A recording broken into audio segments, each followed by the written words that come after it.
Heard some stories from this side of the room about your being in Gettysburg and that you ate at General Pickett's buffet, which is, even by Gettysburg standards, really bad food. No. It's 14-year-old boys' food is what it is. Pretty good by those standards.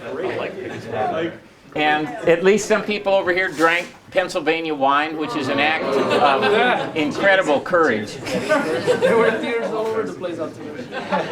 The tears of Gettysburg are not good. Really bad. There's no good wine from Pennsylvania. Why would you name a wine? That's what's Well, why would you? Because it's so good. They're preparing you for the experience. Preparing you for the experience. Well, I want to start with some impressions tonight regarding how actually standing in a place that you've only read about changes the way you think about some of the things that we've been talking about in here for the last six weeks or so. And then we're going to talk about 2 or 3 questions, one relating to Lee and one relating to Meade, and then just whether any of this is applicable in any way that you can figure out to what you'll be doing in your lives. But first of all, I just want impressions from walking around. You had a lousy day one day and a not quite lousy day the other day, weather-wise. That's what it sounds like. Wet and then cold. Cold and wet. So, anybody? I would say the first thing, and you'd referenced that we would experience this, but I was surprised at standing on the famous peach orchard with Sickles. You can kind of stand there and see the decision that he made and why maybe just thinking of himself it made sense. Maybe not the Army in total, but that was definitely worthwhile. Certainly himself. Yep. Sorry. I hadn't considered or I guess it was much more difficult to consider the volume of soldiers that were there just by reading about it, versus we would be at one spot, we would drive for 10 minutes, we'd get off the bus, we'd be at the other spot, and they would be like, oh, this is the other end of the line. Oh, God, that's very long. It's a lot of guys. So that was helpful. It's 160,000 of them, yes. There were a lot of guys there. Did they explain to you how to read the monuments and the markers to figure out how much space a regiment took up on a battlefield? Well, that's a lost opportunity. The Union monuments have what are called flank markers, and the veterans went back and they would place their marker and then put their flank markers, and that gives you an approximation of how much space that regiment took up on the field at that point in the fight. Just get a sense of how much space 300 or 400 guys would take up on a battlefield. It was pretty easy to see where the 20th Maine was, and it was not that much space, and there were a bunch of guys in one middle. I think they said like 800 folks in 350. But even That's close to 800. but it couldn't have been more than 20 yards across. Oh, you mean between lines there? Between the 2 flank markers there. Or the 20th Maine? Yeah. And the other flank marker, that's twice as long as the line started out, because they started out going one way and then he used half the men to extend the other way. So the 20th Maine wasn't taking up very much space. I thought it was much easier standing there to realize how difficult it would be to get information, because you're just kind of standing there looking across this battlefield, and we have so much technology today that can help you get information really quickly. And they had none. Okay, I'm looking through some binoculars maybe, and trying to count flags. How do I really know what's going on? Just the uncertainty of it all. You'd probably be looking through a glass, actually. Not even binoculars, but yes, was it bigger than you thought it would be? Smaller than you thought it would be? What about scale? I thought it Allison? was a lot bigger than I thought Bigger. it was going to be. And then when we were there, after visiting a couple spots, then I think maybe we were in the peach orchard, and then you could see all the, oh, that's where we were, at the first stop of the day. Right. But not being able to put them all together and take them to a couple spots, and then you can understand how the battle fits together. But we were driving around a lot, which surprised me. I was thinking as a tourist, just showing up to Gettysburg, I don't know that I would have been able to You follow wouldn't. battle sites. You know, you wouldn't have a clue. Just as it relates to scale, doing Pickett's Charge the last day was incredible and very impactful. I mean, I just remember standing there at the... Which way did you do it? Did you start at the Virginia Monument and just walk straight across? Yeah. And then we got to the point where we were at the North Carolina Monument of the 26th Regiment, and I just couldn't believe... The new one, the little pink one? Yeah, Yeah. the tiny one. Yeah. I just couldn't imagine being there, facing the cannons, and knowing that, you know, your one shot is gone, all you really have is your bayonet, and that's it. I just couldn't... That was really impactful for me. Did they talk to you about why that monument is there, that little when did the little North Carolina monument go up there? 86. There are hardly any monuments go up that late. Why is that one there? Why is that important to North Carolina? What is the point of that monument? Didn't another state put one beyond them, and they put one? No, they put theirs beyond. The old Right, high right, water mark right. was the one for Lewis Armstead, Right. which is inside the angle, and so the North Carolinians put theirs a few yards farther up toward the Union lines. That's right. Yeah, so I agree with Emily, doing Pickett's Charge. It was just funny standing on Cemetery Ridge, looking down at Seminary Ridge. You're like, oh, it's not that big of a hill. Like, you look at the wood line, like, this great ride. On the other side, down near the Virginia Monument, you look up at Cemetery Ridge. You're like, okay, that's a little bit more of a hill to have to like go up under like open fire. But of course, it's like this too. Yeah, you kinda It's can't not get just in, yeah. like this. And you went the shortest distance. You went straight across. If you'd been in Kemper's brigade or Garnett's brigade, they would have been farther all the way down by the Spangler House, which you could see way off to your right. They had to go almost as far north as they did east. So it's just it's much more complicated than it looks on the maps. So space seemed bigger, didn't seem smaller to anybody. Not that I thought it was smaller. I just thought it was interesting to stand on one extreme of the Union lines and look at how far away the other extreme was. So if you stood on, Little Round Top to look all the way to Cemetery Hill and to Culp's Hill, and then to realize that, the Confederates, since they were on the outside, Twice that far. It was twice that far. I mean, we talked about, Longstreet's plan, just disengaging everybody and moving around. I mean, It's a pretty big deal. Days to do. Yep. Yes, Alex? I agree that the overall battlefield felt large, and because it is, several miles, but individual points felt a lot smaller. Give me an example. And so, like when we were at the Peach Orchard, the wheat field is right there, and then Devil's Den is right there, and it's all. And then Little Round Top's right there. Right, and it was so condensed at the same time. I mean, you read about, whole brigades taking up not a very large amount of space.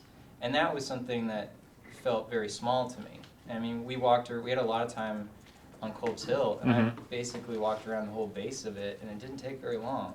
And it seems like this impossibly huge thing, and it is quite impressive, but it wasn't massive. So while the overall scale was larger than I thought, individual things were a little bit smaller.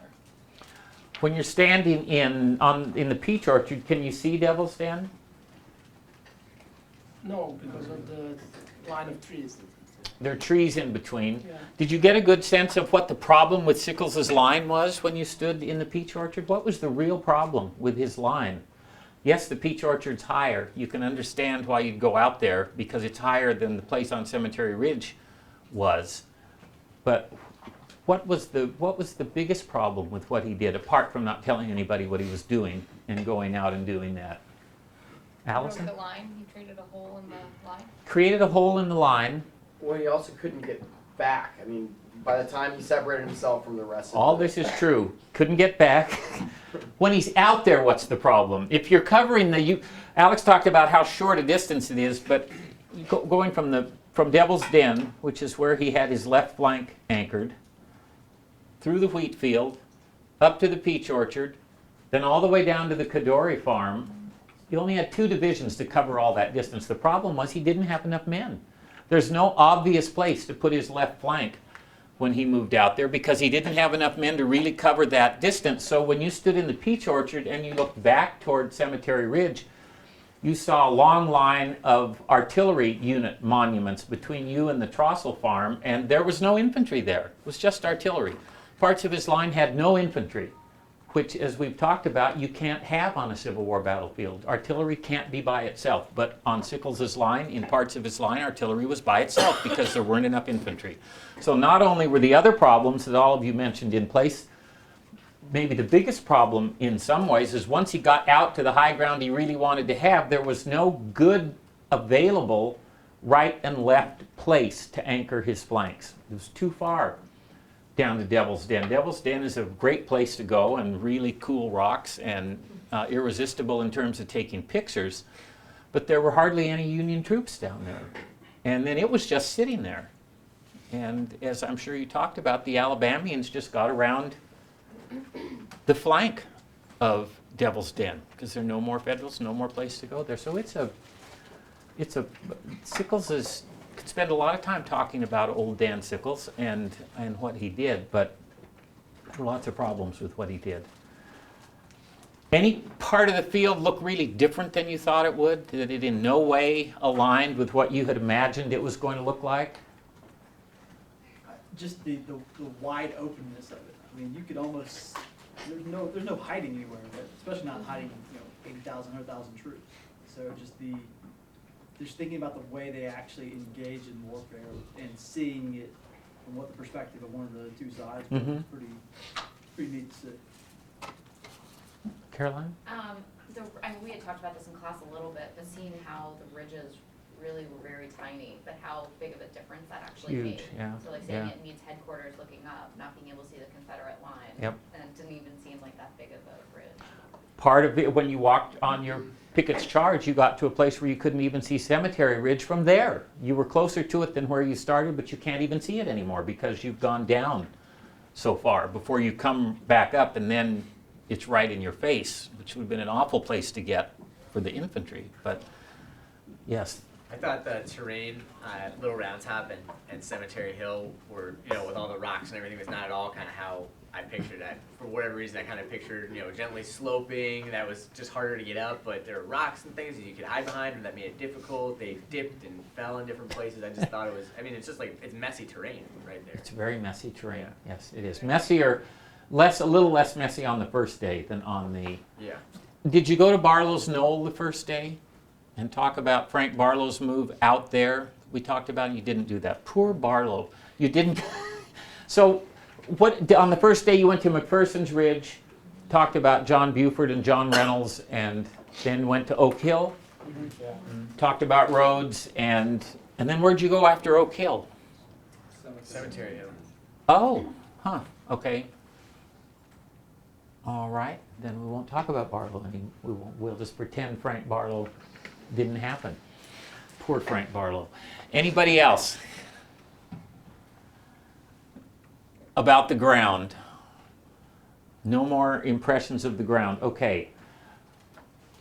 What did you change your mind about regarding some conclusion you had reached about whether someone did or didn't do a good job? They were definitely much more Meade sympathizers. This is a Meade group in here now. Yeah.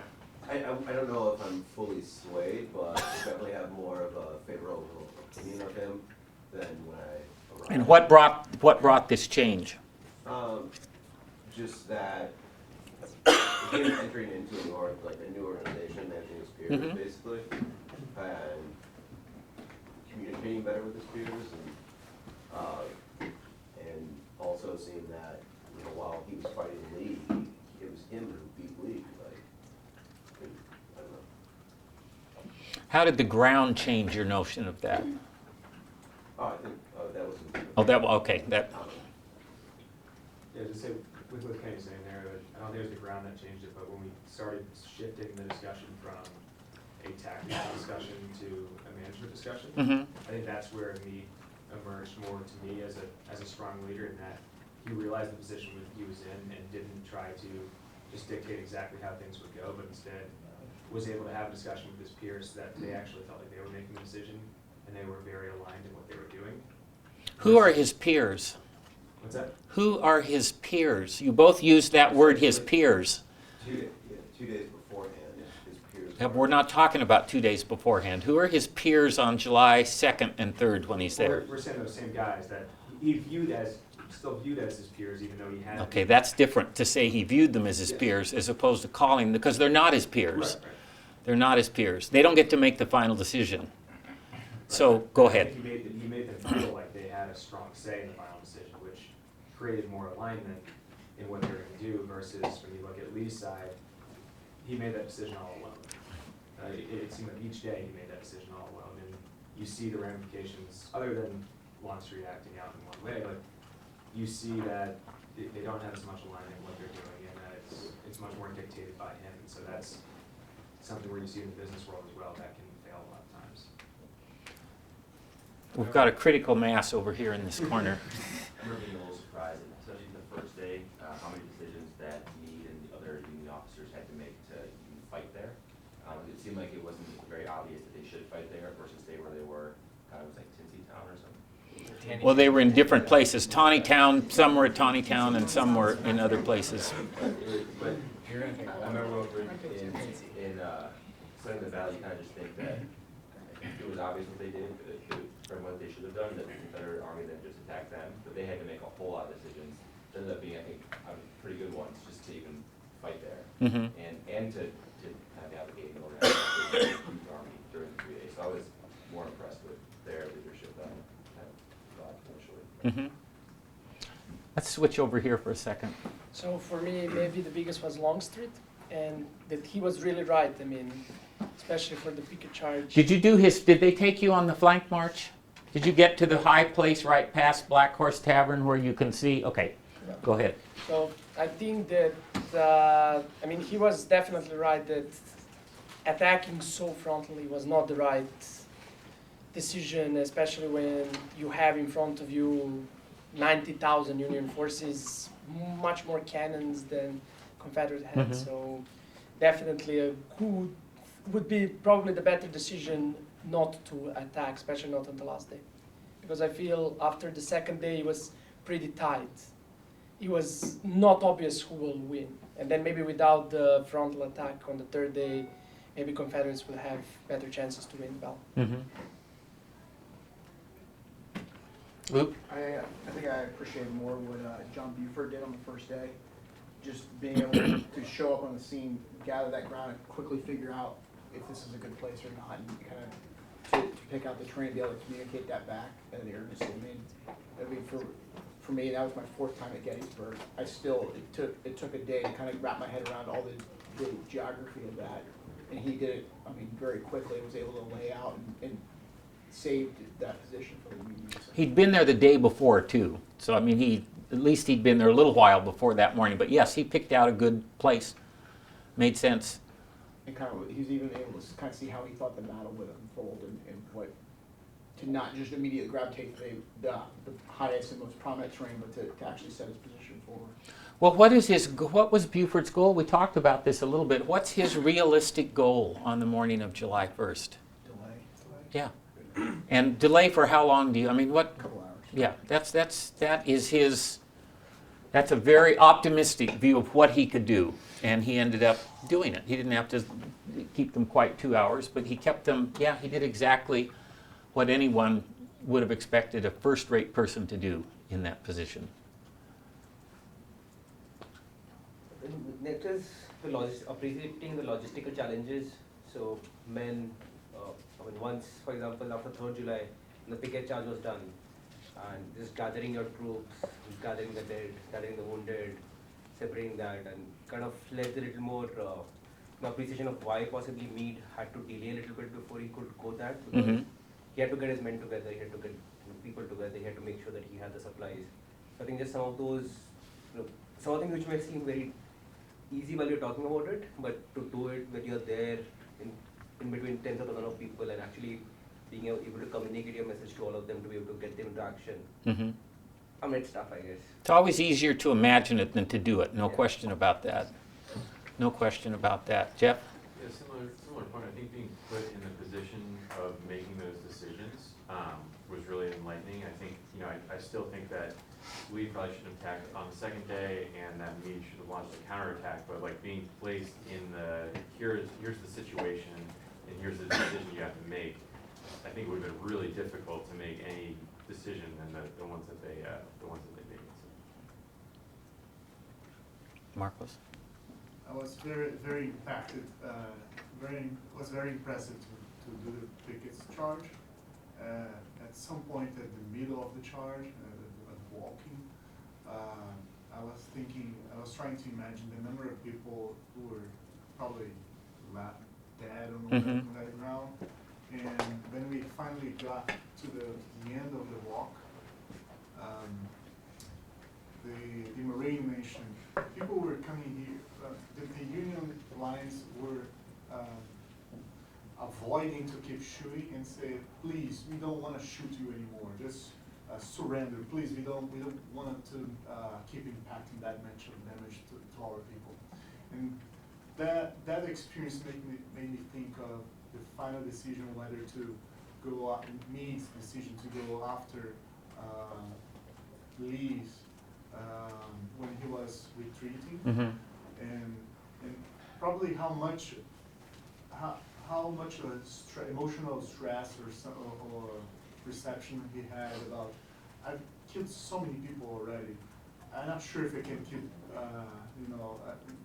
inflicting that much of damage. This battle is over already. There was so many losses, and then I think I understood why he didn't go after Lee, and even though Lincoln didn't like it that much, he was doing his job. See, I'm here to protect Washington, not here to go after anyone. So I think, from this perspective, I changed my mind about going after. That's a perfect comment to set up a really good discussion of what. I'm not sure what the Marines told you about people who didn't want to shoot anybody else. I mean, they quit shooting because they thought they'd shot enough Confederates? Men on the firing line? I wouldn't go too far down that road.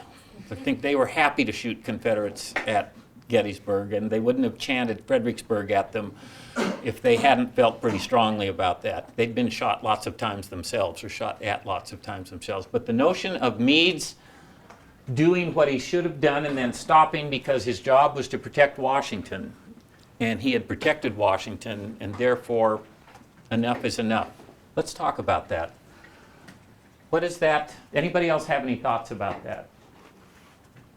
Did others of you get that impression? Well, I guess not that, but I was thinking about, like, the Union wants the South to not secede. Right? So they're... Well, that train has left the station, but they want them to come back. Right, but I'm saying the Union's end state is that these people that they're fighting against are one day, again, going to be part of their nation. And from the Confederate standpoint, that's not their end state. Their end state is that these people that they're fighting are, in the future, going to be foreigners. Or are already foreigners. And so I think that perhaps then there's a different mindset there. Because you're fighting people who are going to be your countrymen in the future versus you're fighting people who are not going to be your countrymen. I just wonder if that had any effect on... So that's another reason not to push too hard then if you're the Federals, because if you push too hard, it will actually be counterproductive of the goal you want to achieve. Right, yeah, I guess it's... there are people channeling George McClellan in this room. I think this is fascinating. This is the dilemma at the heart of what the United States is up to in the Civil War. How do you accomplish... You're in charge, and your national goal is to put the nation back together.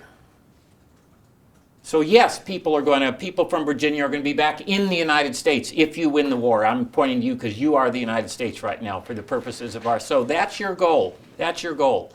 It's very much like the British goal during the American Revolution. The goal of the American Revolution from the British point of view is to bring these Englishmen who have strayed back into the fold and remind them that they're Englishmen and go forward. How do you best do that? The British debate that. Do you do it by sort of slapping them around a little bit and then hoping they'll come to their senses and come back? Or do you show them what great power you have and squash them at one point, and then they'll come back because they know that they don't have any alternative?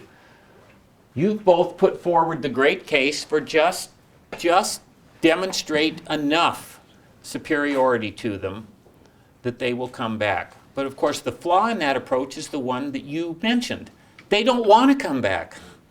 Their goal isn't to come back. Their goal is to have their own nation. So if that's their goal, how well will this strategy, this overarching strategy, not just at Gettysburg, but the overall one, this is George McClellan's strategy. George McClellan argued that. Don't let the war become revolutionary. Don't destroy civilian property. Don't strike at slavery in the Confederacy. Don't do these things, because that will only alienate the rebels more and make it harder to put Humpty Dumpty back together again.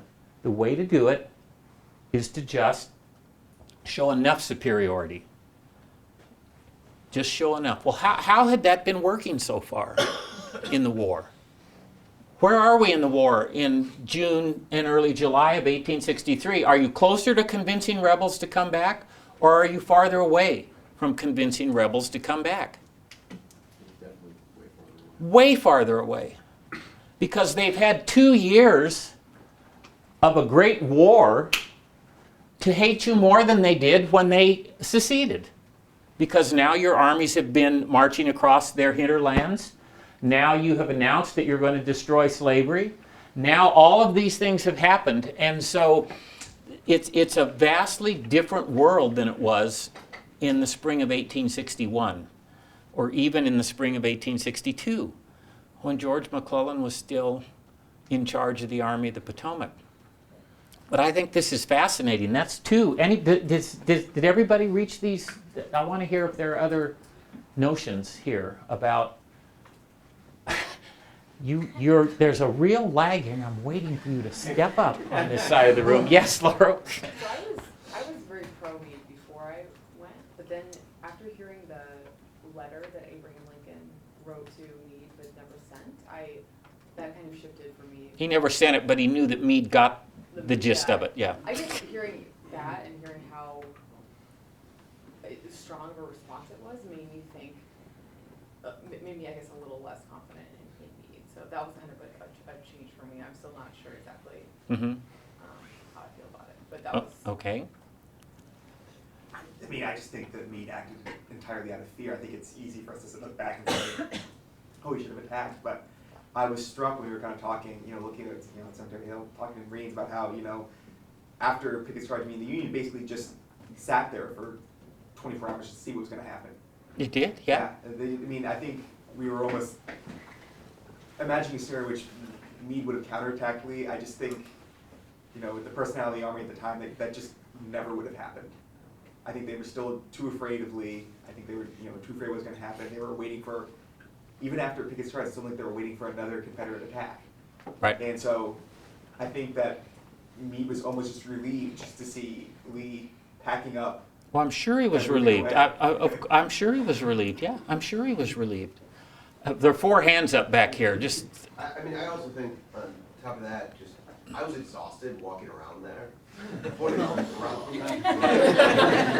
And you hadn't walked to Pennsylvania. It's like on the Union's defense, these guys have just fought 3 days. So had the Confederates. I know. Everything you're saying about the Federals is also true about the Confederates. So I don't want to hear the Federals are more tired or the Federals are more this or more that, because they're equally as tired, right? They're equally as tired. But after fighting for 3 days, I can understand, all right, let's sit back. There are any troops in the Army of the Potomac who haven't been fighting for 3 days? One division? 1 corps. How much is a corps? It's a lot. How far away is that corps? It's right behind where you're standing. It's 1 bus stop on the tour away from you, over where John Sedgwick's statue is. Yes, Kyle.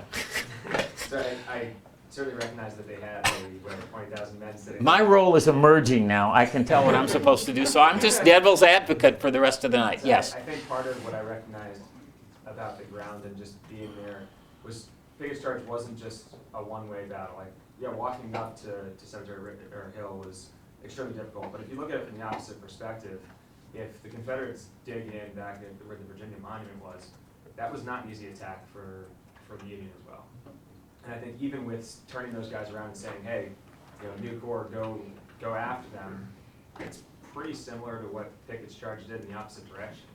What's the real difference between those two, though? There's an absolutely fundamental difference between the two situations. What troops are left behind the ones who made the attack on Seminary Ridge? And from the Confederate side? Yeah. And Longstreet's corps didn't go the second day. They were down to the right. Okay. There's nobody behind them. Could they not have shifted after that? Well, they could have shifted if they're, but the point is, it's not as if the Confederates moved toward a line that is a prepared defensive line that's been there for more than a day now, with artillery placed where it's supposed to be. The Confederates are in utter disarray. One thing we'd know if we were Union infantry on Cemetery Ridge, we saw them coming across a mile-wide front, and then we saw the absolute carnage. I mean, we know, we're all veterans, or most of us are veterans. We know what a battlefield looks like. We know what an attacking column looks like. We know what a real bloody repulse looks like, and that's what we're looking at as the Confederates fall back toward Seminary Ridge. So it's not quite the same thing as if they would be doing just what the Confederates did going over toward them. And they did have a lot more artillery. They had a lot of artillery that hadn't fired yet. They didn't know what Porter Alexander's ammunition situation was like. But what was Porter Alexander's ammunition situation like? It was out. It's almost gone. Yeah, almost gone. Luke. But Lee had pulled it out before. I mean, I still think in the back of their mind they know that. Oh, no. You mean they...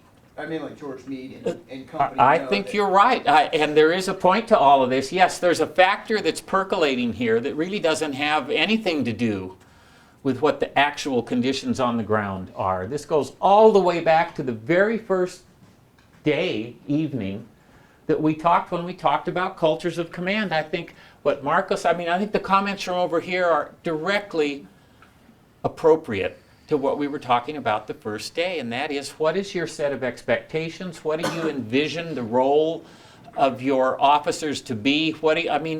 Everything you've said fits in perfectly with the culture in the Army of the Potomac that we talked about the first day. Just fits in perfectly, everything you've said. All the reasons you can come up with not to do something. That's what everything from over here has been, a reason not to do something. There's another reason not to do it. Here's another reason not to do it. Here's another reason not to do it. And they're all legitimate reasons not to do it. Except the one that you didn't talk about much is that John Sedgwick is sitting over there with the biggest corps in the Union Army. But all the other ones, yes, they're all legitimate reasons. And they're all emblematic of a very distinct culture in the Army of the Potomac. You're working a little bit now to hold the flag of this regiment up over here. I think on the Kyle's point, it would be also on the other way attack. For me, that was the golden opportunity, because the Confederate forces were not so much prepared for defense, because the Union forces prepared for 2 days in order to defend that position.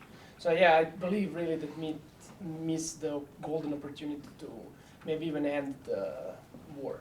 But on the other hand, it's also, it's easy to say now. Everything's easy to say now, but here we are. Battles, generals are smart. Everything is easy. It is. Everything's easy in retrospect. He missed the golden opportunity to destroy completely Confederate army.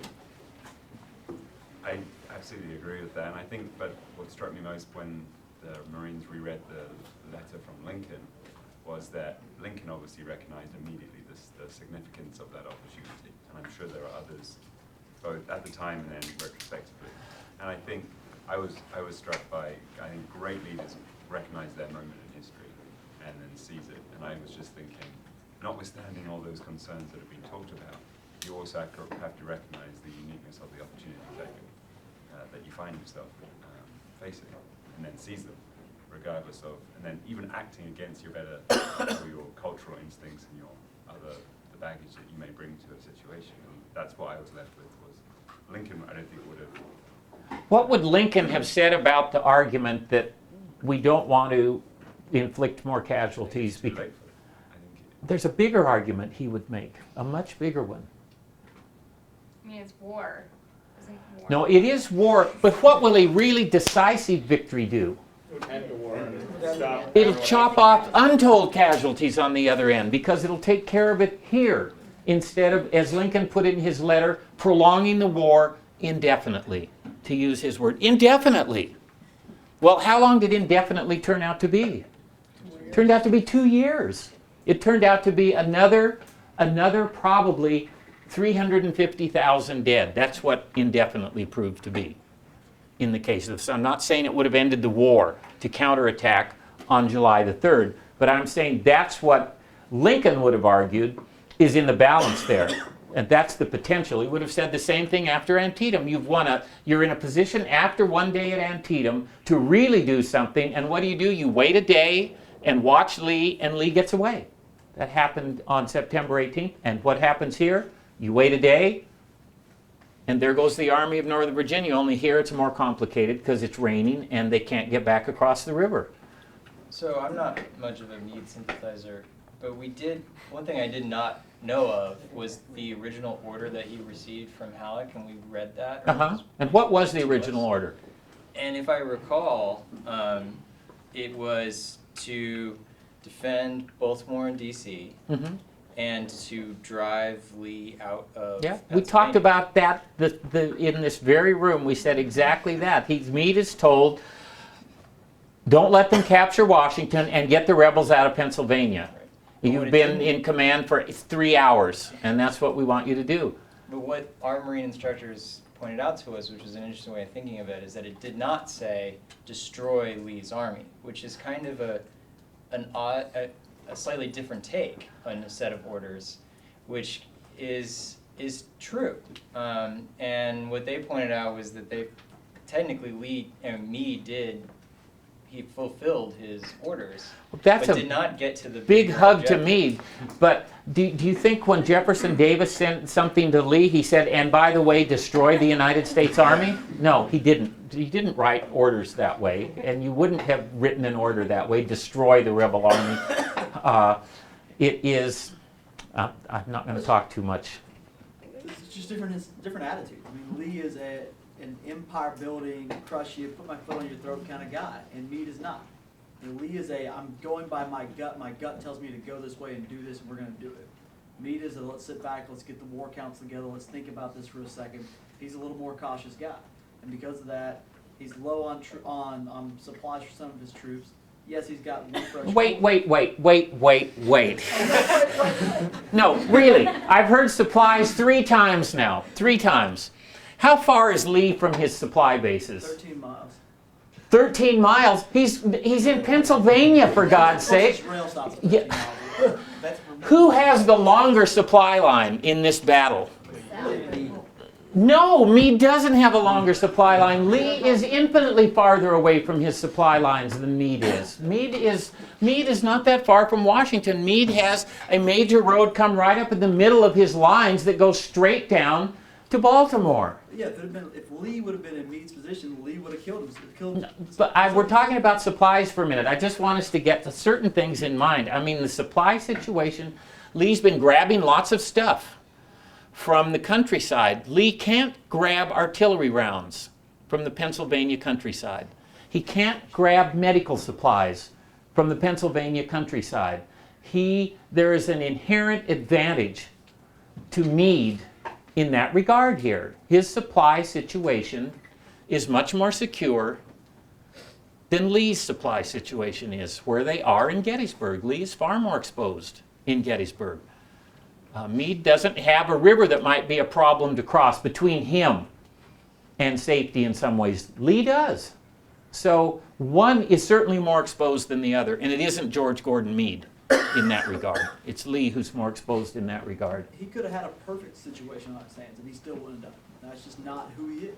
It's not the type of leader that he is. I think to that what also surprised me was just how reactionary and less strategic that a lot of the decisions both Lee and Meade were making. And so in the context of that, you basically like see Lee looking for weak points, like goes to Little Round Top, then he goes to Cemetery, then he goes to the middle.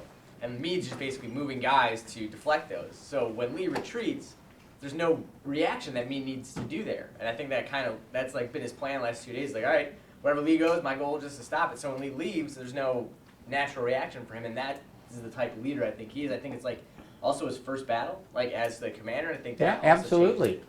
No, he's in a very difficult position. There's absolutely no question about that. Meade is. Meade Right. is. But that's why I don't think like Meade is the strategist that sees the opening to end the war. Right? He sees the ability to stop Lee. He doesn't see the ability to pursue him. Right? I'm not as big a sympathizer with Meade, but I think he did a great job executing a defensive strategy. Right. It's not strategy, it's tactics that he's doing at Gettysburg, not strategy. And it's tactics we're talking about, what's happening on the ground, not really strategically. Luke. I think people are underselling Meade is in terms of being an aggressive commander. I mean, at Chancellorsville, Meade was one of a handful of commanders that voted to stay and keep fighting Lee there. And I think the people he chose and surrounded himself with showed, at least for the Union side, he ended on the aggressive. I mean, I think Lincoln even underestimated the magnitude of the conditions and the circumstances of the Army when, he wrote that letter, and I think that might be part of the reason he didn't end up sending it. I mean, Lincoln had zero military experience, and he's trying to tell a guy who, and he's sitting in the White House, and a guy who's getting rained on and has just lost, 20,000 people. Right. That he should have gone after him. I mean, I just think. What Lincoln has by this point in the war is 2 years of generals who haven't dealt a real blow to the Army of Northern Virginia. That's what he has. Right. And he has 2 years of Army commanders who haven't committed all their troops to battles. So he does have that. He's never commanded anybody in battle, but he does have that experience, and that's what's frustrating to him. And that really, I think, is the origin of his frustration after Gettysburg. It isn't just Gettysburg, it's here we go again with Lincoln. Here it is again. And one thing Lincoln did view, or in a way that the others didn't, is Lee's position deep in Pennsylvania. He viewed it as an opportunity. If somebody's that far away from their home ground, and we have a lot more men available than he does, it would seem to convey an advantage to us. That's Lincoln's thought there. So I think one thing that I'm interested in terms of how orders are given with this is we spent a lot of time criticizing Lee on the orders that he gave, like take it if practicable and kind of like all that stuff, which is in some ways similar to the order that Lincoln gave. If he's had 2 years of this, not to have that just kind of like the commander, we talked a lot about commander's intent when we were there, and it sounded like there's a lot of saying like, listen, you need to crush the rebel army. So I was surprised that wasn't in there and that we haven't kind of, I don't know what conversations he had with Meade before Meade got up there, but I'm surprised that wasn't more part of it. I still think Meade should have taken the opportunity and he should have chased them down and he should have done that immediately. I'm just surprised that wasn't there and we haven't talked more about those orders when we've kind of given Lee a hard time on the orders that he's given. And I don't know if I don't know the whole story of the orders he's given, but. We've talked a lot about Lee. The orders Lee gave at Gettysburg, as we've talked about a good bit, are perfectly consistent with the way he had been running his army for a year. And running his army and achieving tremendous success with his army. He had never given absolutely specific orders. He gave a general, and so he doesn't change. Those are what he's been doing all along. I guess my question is, have Lincoln's orders changed? Because if he's been fed up for 2 years with his commanders, have his orders not changed significantly to basically say, like, I'm done with this defensive stuff, like, kick the crap out of them?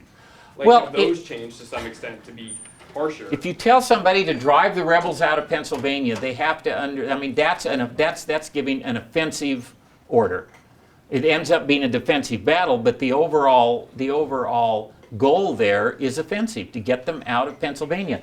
He didn't have time to talk to Meade in person before the battle came. He had told Hooker in person, use all your men, be aggressive. He'd told Burnside that. He'd told McClellan that. So yes, he had told his soldiers that, but it's also, It's not really his job to give specific orders to Army commanders in the field. That's not the president's job. There's a military bureaucracy that does that.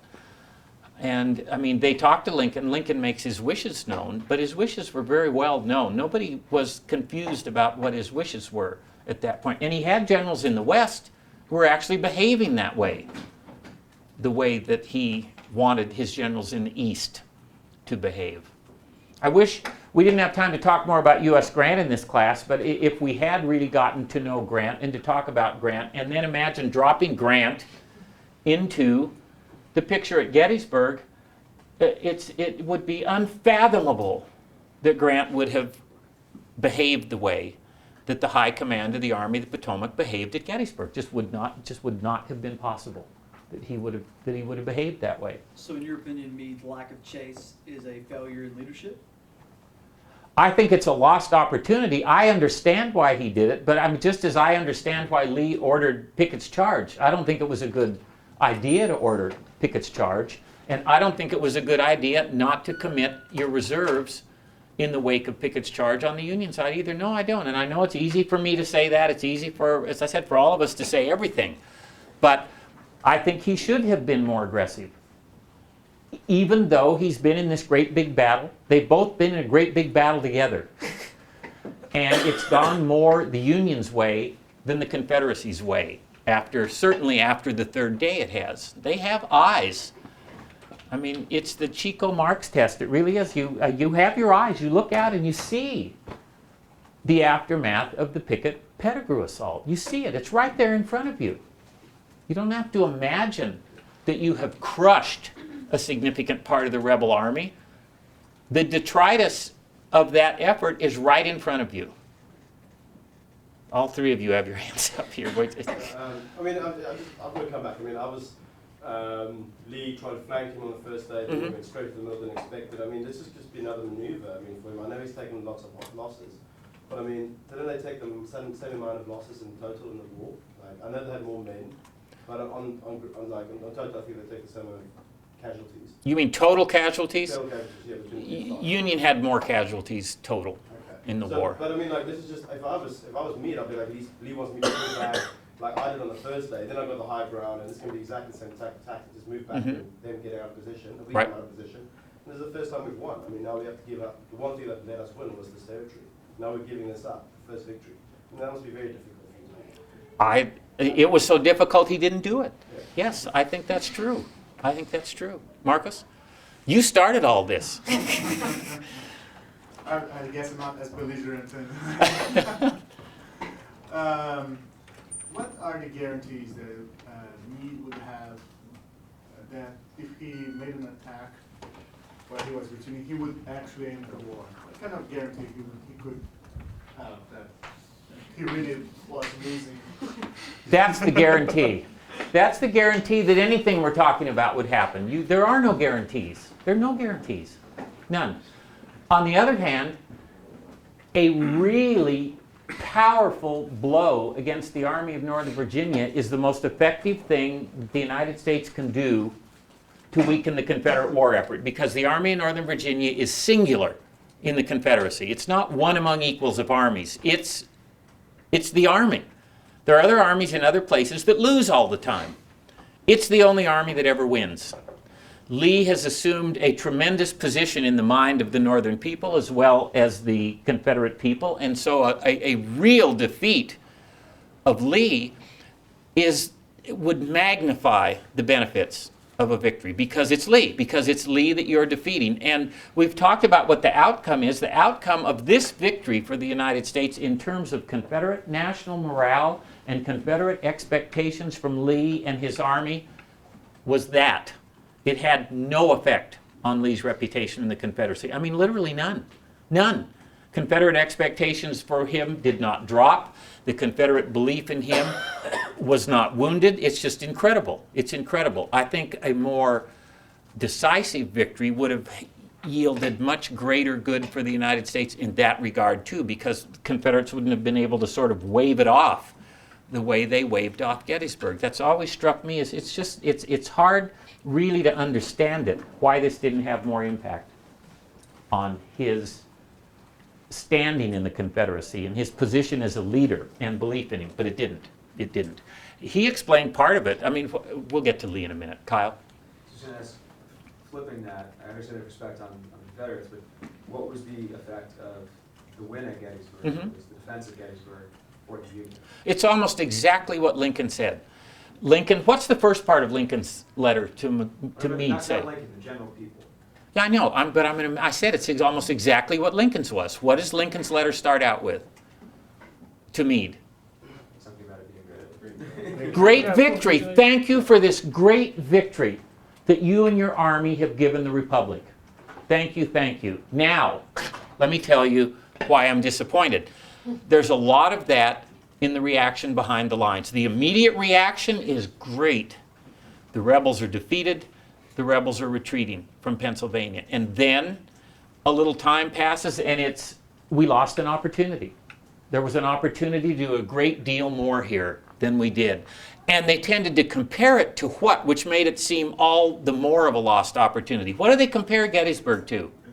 Vicksburg. What's the outcome at Vicksburg? Grant takes Vicksburg. It's like the turning point of the battle. You say he takes Vicksburg, but describe the nature of that victory. It was a huge siege, and it was a large surrender. What happened to the Confederate Army? The entire army is gone that's defending Vicksburg. An entire army disappears from the Confederacy. That, in many people's minds, made Gettysburg look less decisive, appear less decisive. Yes, it's a victory. Yes, we're happy about it. But they were all the way up in Pennsylvania, and now they're just back in Virginia, waiting for us to come back again. But what happened at Vicksburg? An entire rebel army is gone, and the stronghold is gone, and the Mississippi River is open. That's a victory. This is a victory too, but it's not like that one. I guess the reason I pose it is understanding that there was acceptance that it was a victory, but yes, we had an opportunity. To me, that sounds like good, get back in there, which I think... It is. But I think before Gettysburg, that was the ultimate goal. Was the only way that Lee was actually going to defeat the U.S. was to destroy the morale.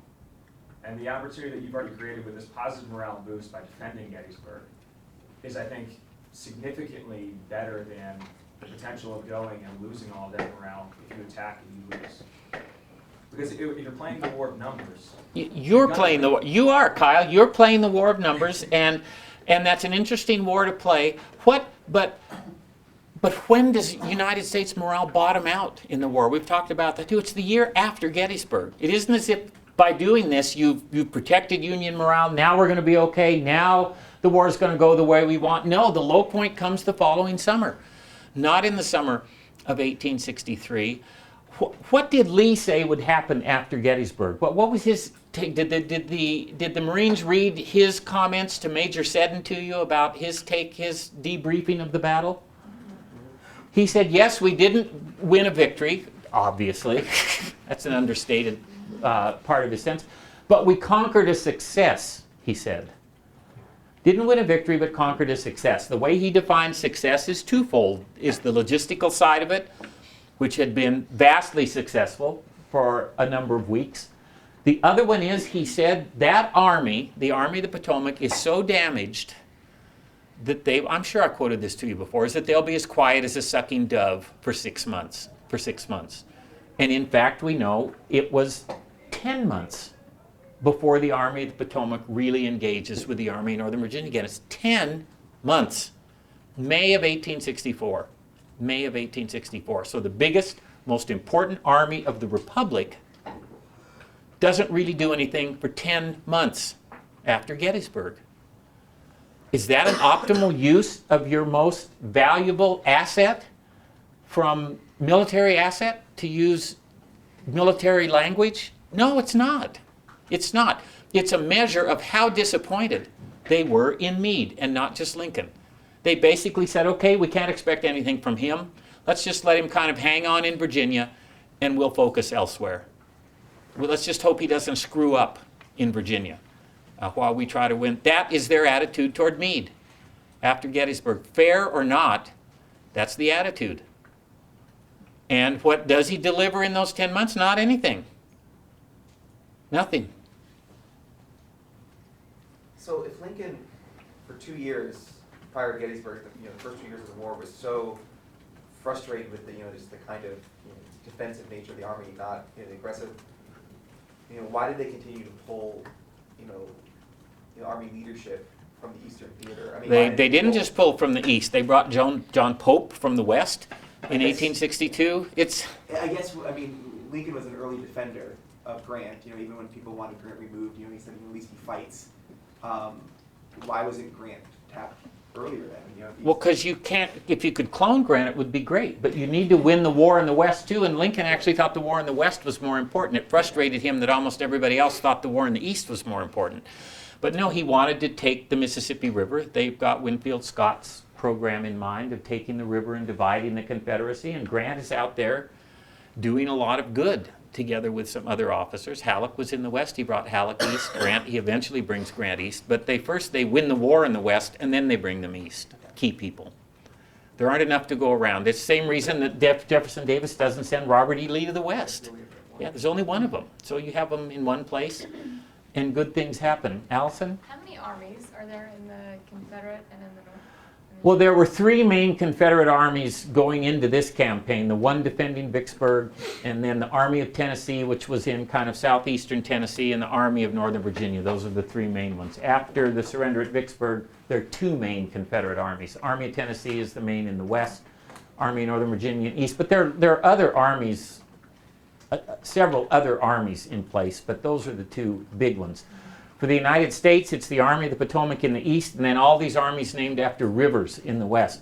The Army of the Tennessee, which is Grant's old army, the Army of the Cumberland, the Army of the Ohio was a major army in the west, and the big ones there are consolidated under Sherman early in 1864. He has what we'd call an army group in the Atlanta campaign. The Army of the Tennessee, Army of the Ohio, Army of the Cumberland are all under Sherman. So some of those armies have to be fighting together? Those 3 end up fighting together. And theoretically they're all sort of coordinated, but not really. Grant tries to coordinate all of them when he became General-in-Chief and got some coordination, but not great coordination. Alex? So there was a huge force just around D.C. Yeah. 40,000 or something like Even that? more, even more. So that's like a whole nother army. It is. And if you know that Lee is in a bad way north, and Meade is maybe giving tepid pursuit, then why not throw all of the resources you have at your main objective, which is to crush Lee? Why just sit there? They tried to put some others into motion to interdict Lee at the Potomac, and they just didn't get very good response.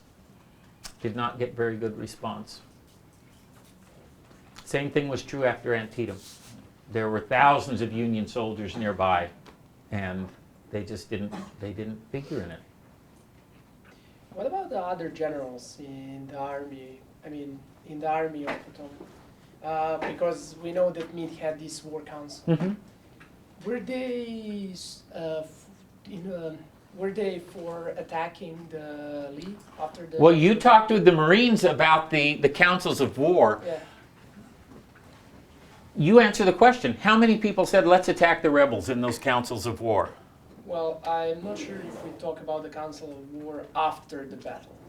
Oh, after the battle. Yeah, after the battle. After the battle, there's not. Part of the problem is that 2 of the best Corps commanders, one that we know was good and one that everybody thought was good, Reynolds is dead. Winfield Hancock was grievously wounded, as you know, shot and he had his wounds were infected the rest of his life and nicked his urethra. So he's out. They are both out. And I think Hancock probably would have been the most aggressive person. John Sedgwick was really not aggressive. Henry Slocum was really not aggressive. Who's the most aggressive Corps commander in the Army of the Potomac at Gettysburg? Sickles. Yeah, Sickles and his leg are gone, so that's 3 Union Corps commanders. Talk about, that's something else too that the Marines probably talked about. You go into the battle with 7 Corps commanders, and 3 of them, 3 at the second echelon of your high command, are killed or badly wounded. in the battle. That's terrible attrition at that level of command. 3 of your 7 second echelon people are out. So that might be part of, nobody's mentioned it, maybe that's part of the reason that Meade wasn't confident in trying to mount a more aggressive pursuit. I don't think it is, but maybe it was. Just a question, were Meade or was there any writing that they were expecting Lee to attack again? When we were making all our decisions, every time we were on the Union side, we kept saying, well, we know their mentality and Lee's just going to keep attacking. Well, yeah. Were they expecting like... What would I have thought as a Union soldier? I would have thought they were going to attack again. So they were expecting the 4th day of Gettysburg. Sure they were. That's what had been happening for 3 full days. I think that's probably what most of them did expect. I want you to, let's finish with Meade on this question. He didn't have direct orders written down that he could pull out and look at night that said, crush the rebel army. He didn't have those orders. So I want to know whether the sense of this room is that for the top person in command of this most important army of the Republic, that means that you don't think beyond the very most explicit written orders that you have. Is that, because if that's the conclusion, then I don't see how anybody could really criticize Meade. But is that good top echelon leadership? That's horrible. I mean, to be a leader of a force of that size, of an organization of that magnitude, and at such a critical juncture of this conflict, he has to take the initiative to take advantage of the situation. And like Graham said, that was his chance right then. And you know he messed up because 3 months later he goes down to Virginia and tries to beat Lee up, and he's got a 2-to-1 man advantage, and he can't get the job done there. He goes and tries it again, so he knew he messed up, or he would have never tried to go down there again and right the wrongs of his past. So it was a huge mistake. Well, they didn't even have a battle that second time. Yeah, he just kind of They wandered around the Rappahannock for a while. Kyle. So I disagree with that. What I think when you make that statement about whether it's his job to think higher, that assumes that thinking higher meant that he should have attacked, and I don't agree with that. Mm-hmm. Because I think that thinking higher means that you think of the strategic implications and not just the tactical. Where the strategy for the U.S. is wanting to actually win the entire war, and I think that they've done a hell of a lot to get towards that. And they've dealt a blow, and they have confidence. And I got to go back to playing the numbers game. Like, you've done a great thing here, and I think that you put yourself on the path towards winning. And strategically, if my mindset is winning versus trying to destroy him in this battle, I think you have much better odds of winning long term doing what he did versus trying to counterattack and potentially losing. Where I think that it would be a huge blow to the U.S. and you potentially lose the war then. I understand why you say that, but I tend to agree with Matt because I think what we have to put into the situation is they haven't won before, and so this opportunity has never been presented to them, and to then fail to act on it for me is a critical error in judgment because it seems improbable that they are going to win another battle against Lee at this point. So then to fail to act upon this opportunity just seems daft to me, and so. I think going back to what I said earlier, it's just recognizing the pivotal moments in history that you have a chance to act, and then going back to this notion of what's the chance of success, there was none.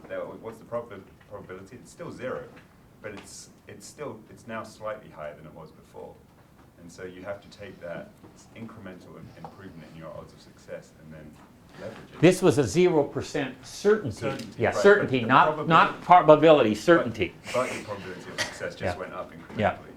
And so I just, That's short term versus long term. No, it's not, because long term, we know over 2 years they haven't won, they haven't beaten me. So long term, my inclination would be that, thus far I have shown no ability to beat Lee. And so here I have a huge opportunity where Lee is on the back foot, especially day 5, 6, 7. Lee's hightailing it out of here. I'm going after him. I'm going to pull up, the rest. Perhaps if Meade then had shown the impetus to chase after him, those soldiers out of DC would have been more inclined to join, what have you. I think it would have changed the nature of that pursuit. Jeff. Yeah, so sort of where I come down a little bit more is I can see how it's a totally missed opportunity, and it seems like the probability seems actually pretty good that you could have, you know, on the retreat with an entirely fresh division, taken advantage of it. But I just think that, like we've said, given the culture within the Army, given the, you know, that he's lost 3 of his top guys, and given that they've, you know, this is sort of a paradigm change where they've never won before. They've probably also, this is, you know, the losses that they've sustained, even taking into account the fact that the rebels have taken the same, almost the same number of losses. It just seems highly improbable that Meade would have ever made the decision to go after him. And I don't know if that's adds any value, because that's ends up being what he did. But I can just, it seems like it's definitely a missed opportunity, but I don't ever see Meade or the Army of the Potomac going after Lee. They never had, and they didn't here, and they did finally when Grant got there. That's when the world changed for the Army of the Potomac. I just think of, like, maybe it's easy because of the lives involved to give Meade a pass, but if you translate it into a business environment, I feel like we would all destroy somebody for doing what Meade has done. Like, if you were the behemoth company in the room that had been continually defeated by a smaller competitor, and then all of a sudden you have an opportunity to take advantage and you just don't for whatever reason, then what do people criticize you for in that situation? So even if Meade, as the larger competitor in that situation, had left behind his battered 1 or 2 corps that were just completely destroyed, and taken an army that at that point was only equivalent to Lee's, you know, army that was on the ropes, that is a situation that I would expect him to do it, and he failed to do so. I mean, we have business examples where that just never happens, right? I mean, just take a look at Microsoft and Apple. Like, Microsoft had Apple on the ropes, completely gone, and instead of letting Apple die, Bill Gates signs a deal to give the operating system back to Mac, right? To let the competitor come back, right? So I mean, like, I think if you actually put it in business context, there's way more examples where the bigger competitor lets the small startup go and lets them rise another day. And don't we criticize them harshly at the, like, now, we would look at Microsoft and Apple and say that they were horribly mistaken. I agree with that, and I agree, like, with the consensus of the room that Meade pursuing it was not a mistake, but I think what the consensus is that it's completely understandable within the context of what Meade is and the decisions of what we saw. Like, that is the expected outcome, but yes, it's a mistake, right? I think it is the expected outcome, absolutely. I think Meade would have really broken the mold of the Army and his own experience if he had and the mold of someone who'd just been thrust into command too. I think it would have been acting outside the usual boundaries of what you would expect. Don't misunderstand me there. I think that's asking him to do things that most of us would say he probably wouldn't do in those circumstances. He is a McClellan guy to a significant degree. I mean, he and that's a powerful thing. That's a powerful thing, just as I am sure it is in your world where you have charismatic, successful leaders who put in place a certain way of doing things. And you do things, that's even true, it's even true in academic departments where there's nothing at stake. But people still set the tone, and you tend to do things the way they're done wherever you are. We have cultures too. We really do. Weldon. I think the problem is to look like, what's the goal? I mean, the goal of Microsoft is not to destroy Apple. I mean, of course, I think they didn't destroy Apple because if they did, the government would have filed an antitrust claim against Microsoft. The goal of an army is to destroy the other army. Like, the goal of the North is to destroy the South, take Richmond, stop the rebellion, and walk away. So Meade should have been thinking, like, what is my overarching goal here? It is to win the war. How do I win the war? I destroy the other army. We just fought this battle. What do I do now? Destroy the army or don't destroy the army? I mean, he in effect... Well, they're probably not going to... I don't want us to get too hyperbolic here. It's really hard to destroy another army in the Civil War unless it's a siege situation. Then you can destroy them by capturing all of them. But to destroy another army, that's probably not going to happen. But you can certainly inflict greater... We talked about pursuing with...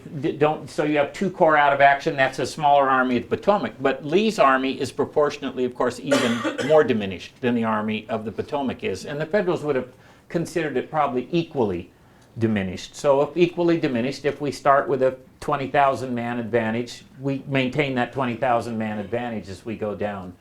We've got to get to Lee and just, okay, Will. So I don't agree completely that it's impossible to destroy because it would have been. It never a happened siege. in the Civil War. Well, isn't it? We just talk on the west that Right, but they're a long way from a city that they're going to defend that way. He couldn't cross Potomac. That's the So wild he would card here. probably be Potomac would be on the one side and meets forces that were like 20,000 more will be on the other side. So you could argue that he would probably be able, maybe not completely 10 to days. siege him, but to 10 days, Lee couldn't get back across the river. That's really a long time. That's really a long time. And if he can't get across the river, if we're talking about supplies, if we still want to talk about supplies, what's Lee's supply situation while he's trapped down by the river that he can't get across? It's not good. I'll save time for discussion.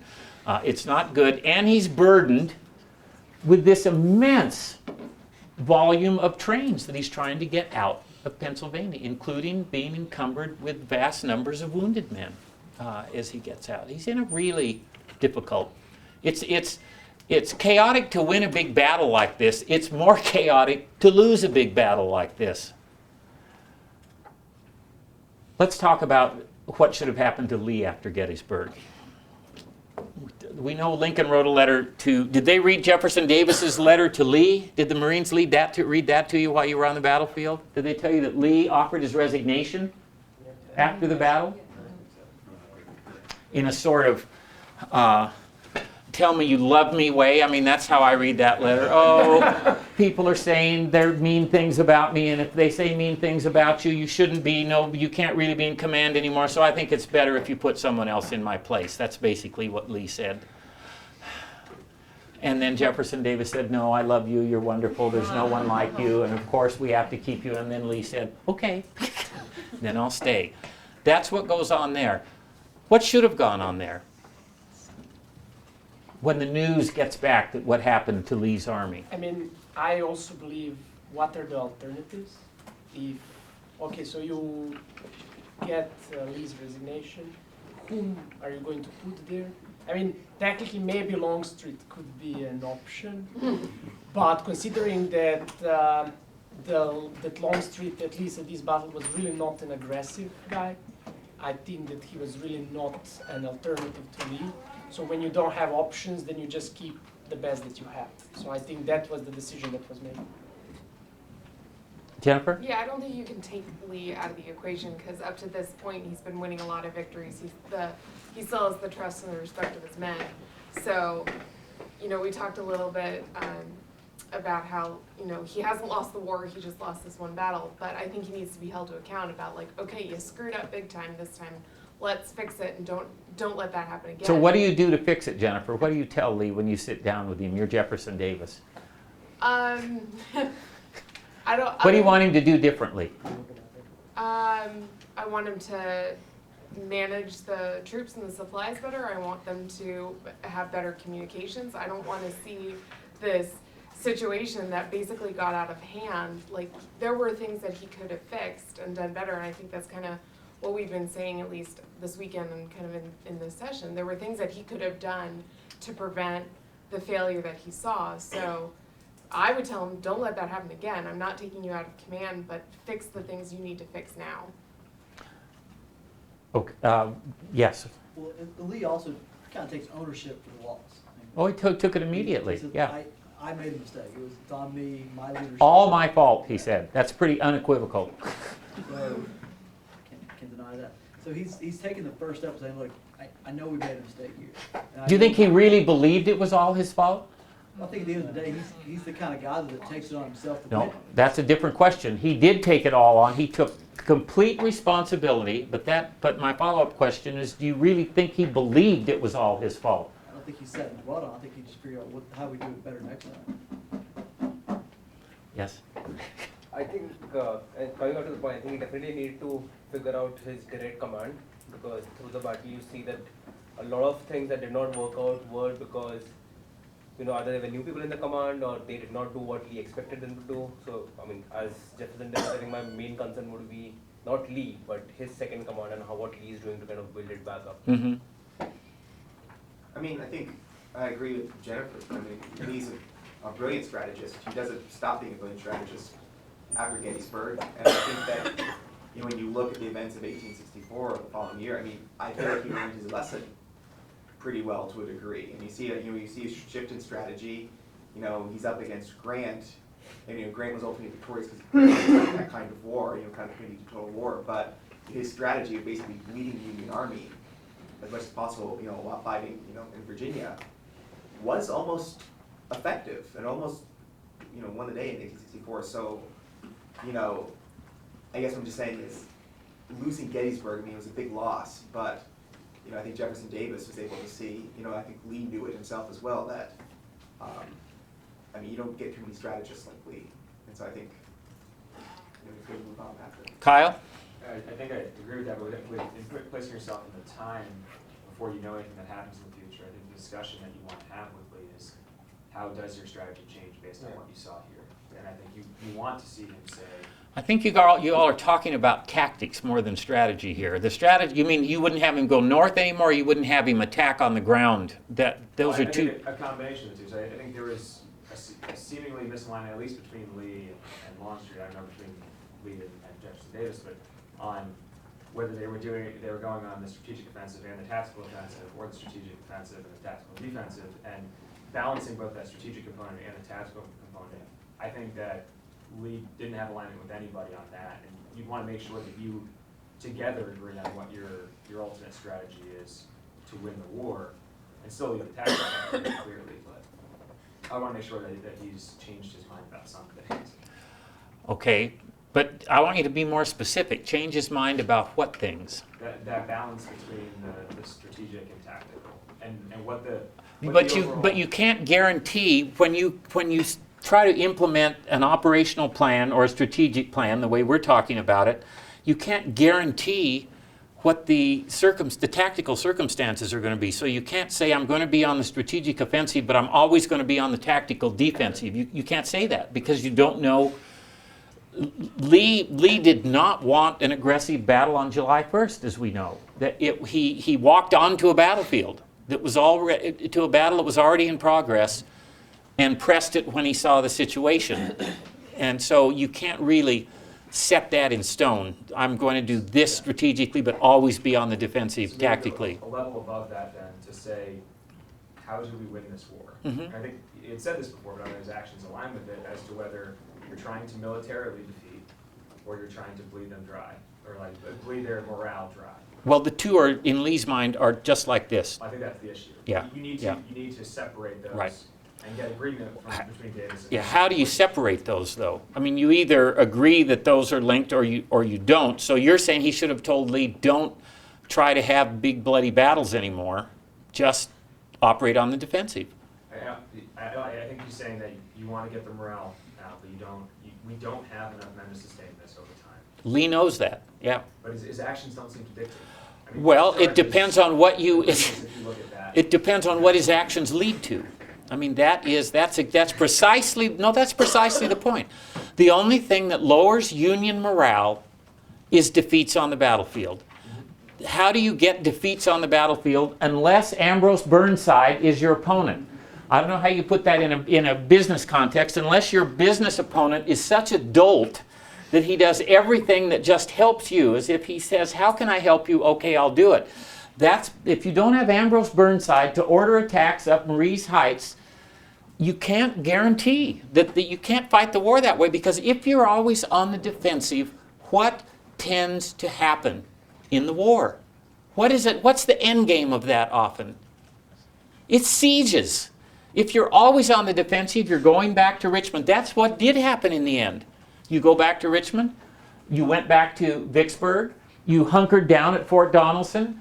Whenever you do those things, it ends the same way in the Civil War from a Confederate perspective. You lose a whole army at Fort Donelson, you lose a whole army at Vicksburg, and you essentially lose your most important army in the Richmond-Petersburg siege. That's the tension Lee would say to you. That's what Lee would say to you. The offensive, and for a football analogy, you're looking at consistent 5, 10, 15-yard passes instead of Hail Marys. Because I think the argument that I would make is that Lee's trying to throw Hail Marys, and that's never a successful strategy. I think you hit one in a blue moon, you're going to get it. Mm-hmm. I would be looking to actually just systematically try to defeat rather than just going for. Yeah, that's, we can view it, that sounds just perfect, Kyle, but I don't, it's the problem with military things, it's really hard to control them once they get going. I mean, it's really hard. But anyway, you'd have Davis, you'd both have Davis, Jennifer, you and Kyle both you'd sit down with Lee and tell him something should change because you've just lost, basically. So don't risk the Army anymore is essentially what you're saying with these kinds of attacks anyway. I think regardless of what you decide, they need to be aligned in their strategy, and I don't think that we're going in. Lincoln, Lee and Davis, you mean? Lee and Davis, yeah. Okay. I think that the conversation that, like, even though Lee has taken responsibility for it and said it's all my fault, I think that when he sits down with Jefferson Davis, then more of the details are going to come out, and and Jefferson Davis is going to find out that maybe Ewell didn't take the initiative when Lee wanted him to, and Longstreet was dragging his feet. I mean, that's going to come out in the conversation when he tells him about what happened, and I mean that's still on Lee.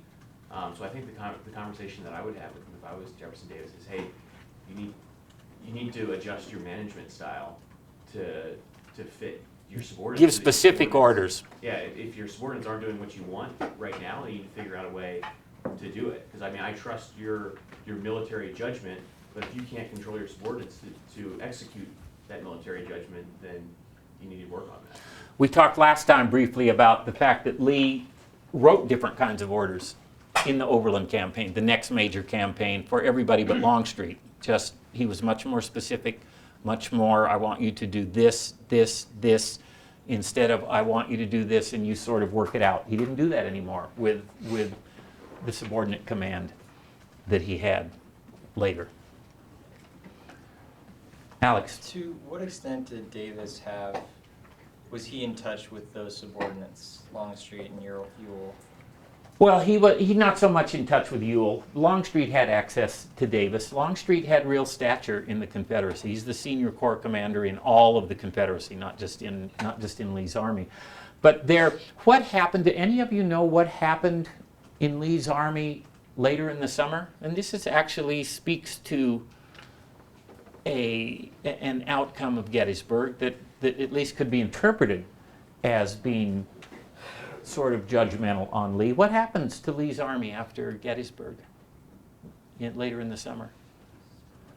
The government takes takes Longstreet's 2 divisions that are left, Pickett's is wrecked, but takes the other 2 divisions and sends them west. Sends them west to fight with the Army of Tennessee. They had talked about doing that in April, and Lee argued against it, and Davis deferred to Lee. After Gettysburg, they sent them west. So essentially a third of his army went west. So maybe we can read that as at least a semi-harsh judgment on Lee. It's an argument Lee won earlier. He doesn't put up a fight so much later in the summer, but off they go, his best subordinate and a third of the army. Isn't that driven by losing an entire army from Vicksburg? Or is that, from your reading, more driven by management? I think that's driven by their thought that they needed to defend Chattanooga and recover Chattanooga. That's where the campaign, Vicksburg's over, there's nothing they can do there. But my point is that Lee, they thought about doing that earlier, and Lee argued them out of it. And maybe Gettysburg changed circumstances enough so that he was not going to argue them out of it. They figured out later that it didn't make any difference to give more troops to Braxton Bragg. Nothing good happened. But at least in the short term, they did. Allison? Did Lee ever attack again, or did he remain? Well, he attacked whenever he could. Yes, he doesn't have a personality transplant after Gettysburg. He does not. Wasn't that the first time he attacked in Gettysburg? Wasn't that? No. He attacked all through the 7 days. He launched a huge attack at Second Bull Run. He's. Okay. Some of the readings made it sound like that they were. At Chancellorsville, he attacked all through the battle, even though he was outnumbered 2-1. That's what he does. Did 1/3 of Lee's army going out west, did that have anything to do with like Lee and Longstreet's relationship after Gettysburg? Yes, it made Longstreet appreciate Lee a whole lot more. When Longstreet was sort of happy to get away from Lee, and then he spent several months out west. He finally got come back to the Army in Northern Virginia in April of 1864, and he practically kissed the ground when he got back, because he'd been under really ineffective, clueless leadership in the West, and had exhibited a good bit of clueless, ineffective leadership himself in independent command at Knoxville. You could use that as a case study of what you don't want in an Army commander. Just look at James Longstreet at Knoxville. It's sort of the clueless leading he put his two best subordinates under arrest. He drove one of his very best subordinates out of the Army altogether, because, I mean, it's just, he was, I don't think Michael Shaw read that part of Longstreet's career that much, but Longstreet didn't do well in the West. He was really happy to get back under Lee in 1864. They realized, the officers who'd gone west, this is a fascinating set of letters and comments. They get back to the Army in Northern Virginia, and in effect they say, it's so nice to be back where adults are in charge. And we can actually trust what people are telling us to do. We have a sense that someone knows that that's actually up and that's actually down, and the sun comes up in the in the same place every day and goes down in the same place every day, because out with the Army of Tennessee, none of those things seem to be in place. I mean, it's such a radical contrast, the high command of the Army of Northern Virginia to the high command of the Army of Tennessee. Grant found the same thing in the Army of the Potomac. He just couldn't believe when he got east that the expectation was that always the rebels are going to do something to us. Now what's Lee going to do? Now what's Lee going to do? Now what's Lee going to do? And it just drove him crazy. Start thinking about what you're going to do to Lee, he told him. Quit thinking about what Lee is going to do to you. As one of the Westerners said, that it's like these Eastern guys expect Lee to do a double back somersault and land on both our flanks at the same time. And they said, that's what the Army of the Potomac thinks. That's what they expect. Very different cultures. But Lee lost that big chunk of his army after Gettysburg. And I think we could read something into that anyway. Part of it, though, is also the Army of the Potomac was making no aggressive moves then either. So Virginia just isn't important for the rest of 1863. What happens here just absolutely, basically nothing happens here. And part of that may be that Gettysburg was such a horrific and so costly that they just rested, although during the Overland campaign they didn't get to rest. The casualties were even higher. So other thoughts about Lee and doing something else with him after Gettysburg. What did you think, you talked about, a number of you thought better of Meade after being on the ground.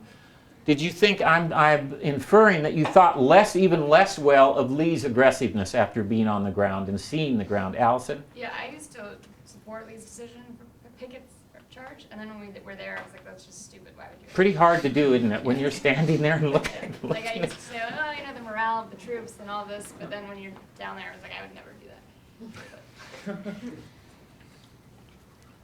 Lee didn't seem to have as good of understanding of the advancements in technology with the musket, and his charge could have worked if they were shooting less than 300 yards away with that musket. So maybe, did he get a better understanding of that as the war went on? Oh, I think Lee understood perfectly well how far muskets fired. Yeah, long before Gettysburg, sure. I don't think that's. I think he, in terms of Pickett's charge, I think what he overestimated dramatically was what his artillery could do. I mean, he really thought the artillery was going to make it. The artillery basically didn't have any impact on the Union line at all at Gettysburg. This huge bombardment was really loud and really smoky and very dramatic and memorable, but it pulverized Meade's headquarters and the reverse of Cemetery Hill, but it sure didn't do much damage to the Union defensive line along Cemetery Ridge. They just hunkered down, and when the Confederates quit firing, then they got back into position. Not much damage at all. I did feel like, while I agree that Pickett's charge, you stand there and you look at the open air range and it's pretty hard to imagine giving that order. we stood and I'll call Weldon out and tease him a little bit because we stood on Culp's Hill and we were talking through, okay, it's the evening of like July 2nd and you've tried on the right flank and you've tried on the left flank and neither one of them has worked and you think that they're more reinforced than they were previously, and there's really only one remaining option if you think that you have to kind of continue to attack their position. And up the center seems kind of like by process of elimination where you therefore have to go. But of course, that wasn't his plan early on July 3rd. Right. That's he falls back to that as a second plan. That isn't what he was planning on doing on July 3rd. He was planning on reprising what he had done on July 2nd. So maybe so if he can't do what he was planning on doing, maybe that's when he really should have just said, okay, I'll just stay here and let the Yankees attack us. Why didn't he do that? He talked about that. Did the Marines talk to you about that? What is Lee's explanation for that? He said his supply situation was too iffy, and that which I don't think is true either. I mean, that wasn't going to keep him from being there for 1 or 2 more days. But anyway, that was one of the reasons that he gave. He couldn't just hunker down on Seminary Ridge and let the Federals attack. It seems like you could have just allotted the divisions from, if you really cared that much about your flank attacks, and you really think they're the key to taking the ground, then just allot the divisions you have saved aside for Pickett's charge to one of the 2 flanks, if you really think that's where the Army's going to roll up. Well, there's only one division that hasn't fought, and that's Pickett's. Right. And yes, so he could have put that on one end of the line or the other, I suppose. But you really can't take that away from Longstreet. I mean, Pickett is part of Longstreet's corps, which is on the right. You're not going to take Pickett and send him over to Richard Ewell, for sure. Did you talk about Ewell? How about more sympathy for Ewell? What did the Marines? I mean, you went to Cemetery Hill at the end of the first day, so you're up on the hill looking down, but the bottom looking up. On the top looking down. What's the Marines' take on Richard Ewell as a subordinate on July the 1st? What impressions did you take away from that? Brandon, you're smiling. I was wrong there because we didn't spend a whole lot of time on that, other than we did talk about, it seemed that, at least from our group, the opinion was that it wasn't necessarily a right or wrong decision, it was just unclear to him what he should be doing. And that you could come up with a huge list of reasons not to do it, and you could come up with a big list of reasons why you would do it, and he just being a little more timid shows the form. Others would say prudent. But timid, prudent. So in other words, they said he made a reasonable decision, just not the one that Lee wanted him to make. Right. Yeah. And then we also talked about why Lee would have given that order. Ewell coming from Jackson's corps, and Jackson recommending him, and that's something that had Jackson gotten that order, there was almost no doubt that he would have tried. No. And Lee considered him a Jackson man, because Lee didn't know him. All he knew about him is that Jackson recommended him. Okay to go back to Lee? You go, of course, yeah. So I think I actually became a little bit more sympathetic to Lee on the second day, just looking at how, and I guess this wasn't really his order, he said to back up the Emmitsburg Road, but I think if they had gotten on it early and taken the round tops, like I just didn't realize how strategic that. When you stand on Round Top and look down Cemetery Ridge is untenable. If we control Round Top, Little Round Top, Cemetery Ridge can't be the Union line. Can't be the Union line. So I think making that call to attack was similar to me making the call to defend that space, saying, hey, this is a really good opportunity, we're going to take it. But it seems like I would blame Longstreet for the failure of this thing. What can you take away from these 6 weeks that will be of value to you, do you think? I mean, is there, what's the crossover value from talking about Gettysburg and leadership and going out to be fearless leaders of commerce yourselves? What can you take with you? I think the ability to adapt and in a short time duration.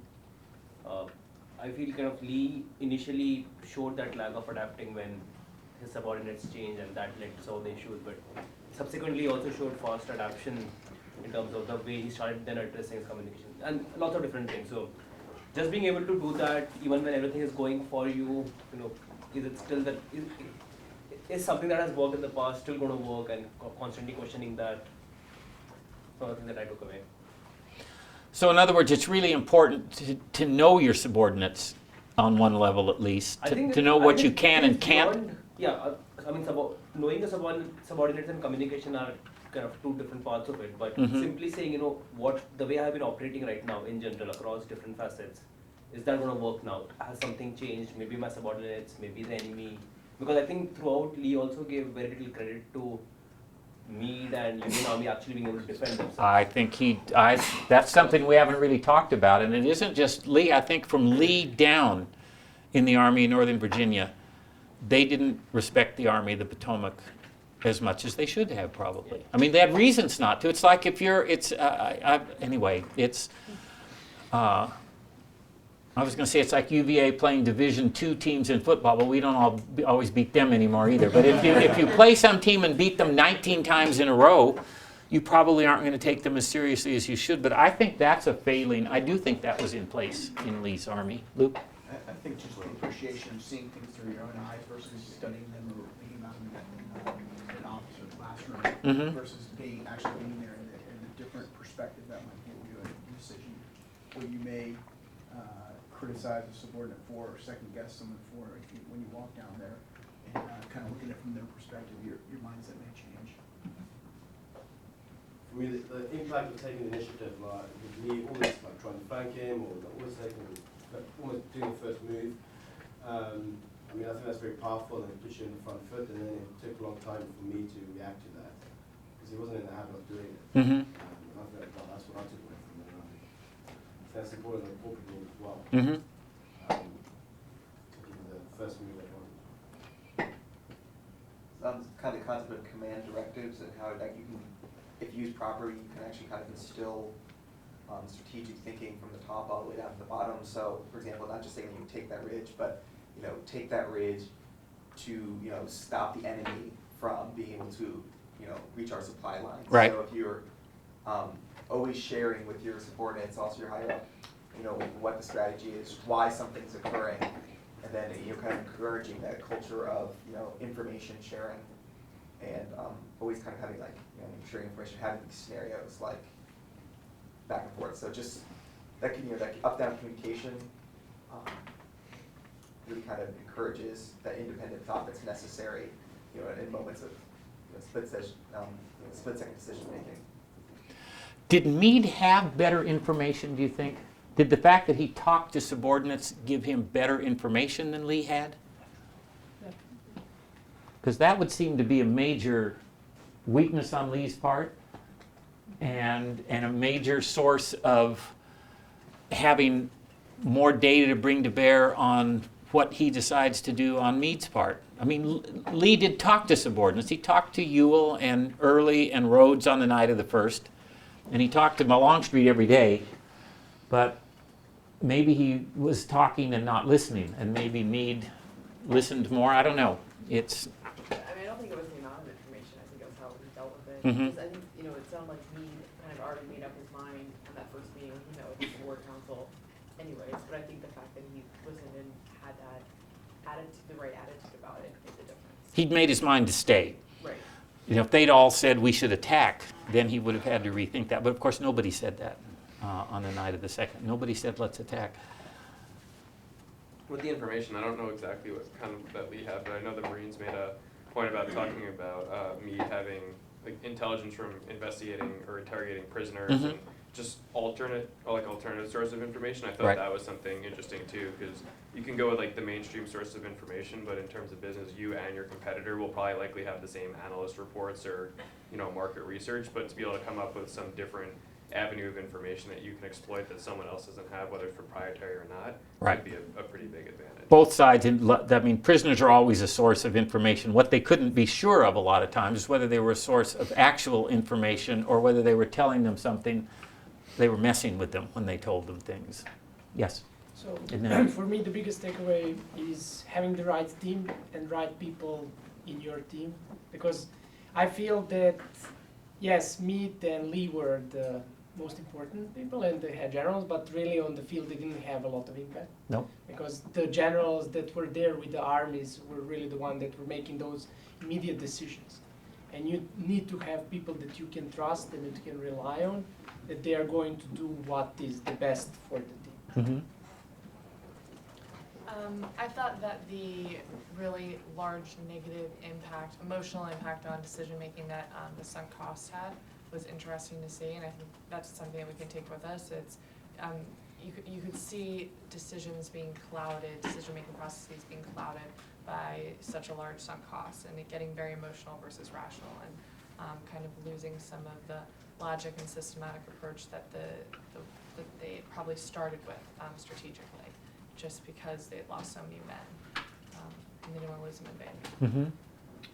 Yeah, so one of the things one of the Marines brought up on the first day was an anecdote about Admiral Nelson and how he used to take... And that resonated with you, didn't it? Actually. I don't think we spent enough time talking about it. And hardly any about Wellington. But I thought this notion of really developing understanding of commander's intent and investing those time in your immediate subordinates so that in the heat of battle, in the heat of decision making, you really have a fuller understanding of specifically where we're going, and you can pivot and move and position yourself such that your supports with the broader directive. It struck me as something very powerful as a leader, something you'd want to develop. Caroline? One of the things I took away was more of a question rather than a lesson, but the concept of when you reward initiative and when you don't. So we talked a lot about this at the Peach Orchard. With Sickles is he took the initiative to change the plans, doing on what he thought was best. And obviously, we've talked about why that wasn't right, but how do you create a culture where people are free to take those risks and fail? And It's a huge question. Yes, what? so. And you didn't come up with an answer, but it's a So great working question. through it, Yes, not in the paper but yet. that really is an important question. I think that kind of thing is more common in the Army of Northern Virginia than in the Army of the Potomac, and people complain about its absence in the Army of the Potomac, but here's a great example of it in the Army of the Potomac. And Sickles been bashed very hard over the years for doing this. He also has some defenders. The essay you read's about as strong a defense as you can get of him, but I think standing in the peach orchard is the key. I think when you stand in the peach orchard, I can see it from when Sickles is standing on Cemetery Ridge and looks up at the peach orchard, it makes sense. But when you actually get out on the peach orchard and then look back at what Sickles is trying to do there, boy, it's really problematical. It really is. When he has so few men to do what he's trying to do there and hasn't told anybody what he's doing, it just seems that might be initiative run amok in that case. But he would have said, he did say, I saved the battle. I absorbed the energy, and they couldn't take Cemetery Ridge. I think in terms of rewarding initiative, it has to do with its alignment to commander's intent that Graham was talking about. Because I think when we talked about, I think it was Colonel Strong Vincent, that was a situation where you really do reward him. Based on the conversation we had, it seemed like he took the initiative, which extended the line and defended a really important point, which had he not, we end up with that situation where the Confederates might be on Little Round Top, making the entire Union line untenable. So that's in line with commander's intent and understanding what you're trying to do, whereas Sickles was against commander's intent. And so taking that initiative is not an initiative you should be taking. So it's the decision, the process of making that decision in line with your strategic goals. So without Strong Vincent, we don't have Joshua Chamberlain doing what he did. Without Joshua Chamberlain, we probably don't have the book that we read. You would not, probably wouldn't, you wouldn't. But Strong Vincent is somebody nobody knows about, and Strong Vincent, of course, is more important than Joshua Chamberlain on Little Round Top. So is Warren. Who else had a hand up right? Oh, Kyle? So I think to the point on the team, I think that point away as well as another one, which was surrounding yourself with people that have different opinions and balanced opinions. So when you are a strong leader, such as Lee, just having Longstreet to talk to and not anyone else that you respect, I think was a detriment to him, because I think once he dismissed Longstreet's opinion, he didn't have the opinion to reconsider, or the ability to reconsider that at all, because there's nobody else to talk to. And I think that if he had someone else who was less defensive minded, that was more offensive, that also said, hey, I don't think we should do this, maybe we should pull back, then I think it would have been a different consideration. I think that it's important as a leader to be able to have people that will support different views. I think you can be harder on Lee than that even, Kyle, because he the night of the first, he talked to Ewell and Early and others, and they didn't want to do what he wanted to do either, and so he just quit talking to them. And then he talked to Longstreet. I mean, it seems to me that Lee at Gettysburg is a good example of somebody, I mean, the famous anecdote of Lincoln polling his cabinet, and they all vote no, and he votes aye, and he says the ayes have it. That's kind of how Lee operated. I mean, he'd listen and then do what he wanted to do. And I don't know. I've often wondered what Meade would have done if some of his officers had really, what if they had gotten together on the night of the 2nd and said, we all think we should retreat. He'd already decided to stay, that they should stay. Then what does Meade do? Then does he say, oh, okay, you're right and I'm wrong? Or does he turn into Robert E. Lee at that point and say, no, we should stay, and this is why, and that's what we're going to do, and I've already put the orders in place? In a sense, Meade's off, I mean, the notion of talking with your subordinates works well for the Federals at Gettysburg because they all agree on everything when they talk. Be interesting to see what would have happened if they hadn't agreed on everything.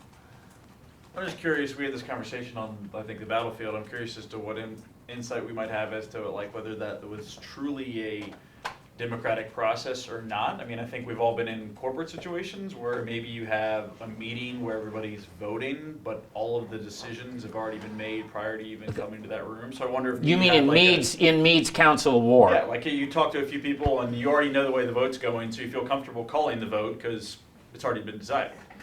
I don't know that you would ever roll the dice if you truly felt like, I have no idea what my 10 commanders are going to say, and I'm just going to go with what they say. That's why I asked or reacted earlier when you said Meade and his peers. It's not Meade and his peers that night, and that's why it's an interesting question to me. What does he do if they don't vote the way they vote?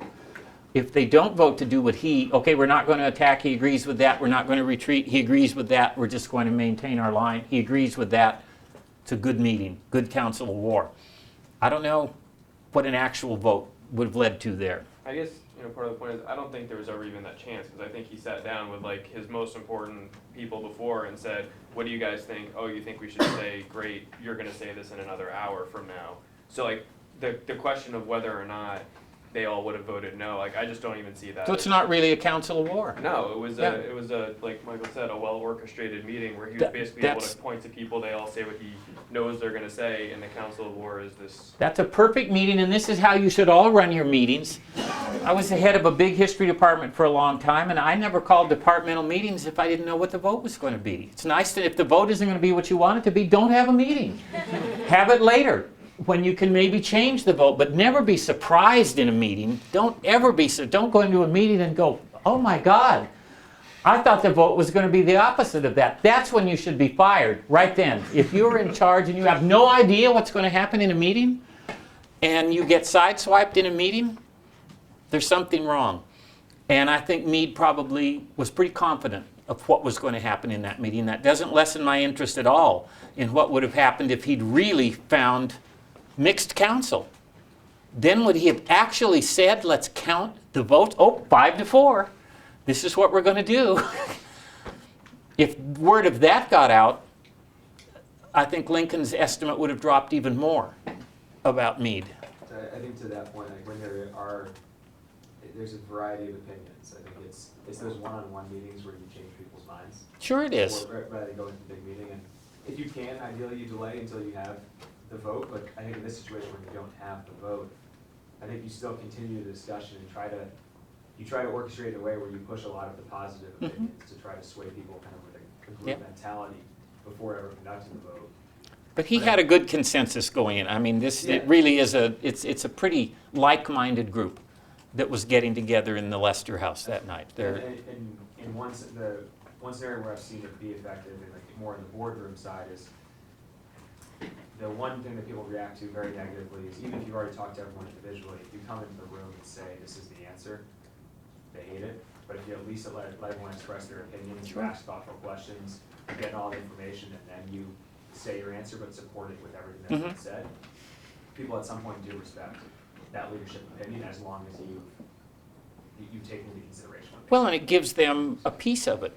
in a way that they wouldn't have had before, and that's very important. And Lee doesn't do that. He does not do that. And that's that. This has been a nice 6 weeks with Gettysburg. I wish you'd had better weather there, but you have better stories than you would have had otherwise. And you both drank Pennsylvania wine and survived. That's the toughest thing you did. Some of us more than others. Pennsylvania wine is a punchline. It's not an actual beverage. It's just that anybody who's had it, all you have to do is say Pennsylvania wine, and they kind of go, oh, God. Yes, Pennsylvania wine. I enjoyed it. Thank all of you very much.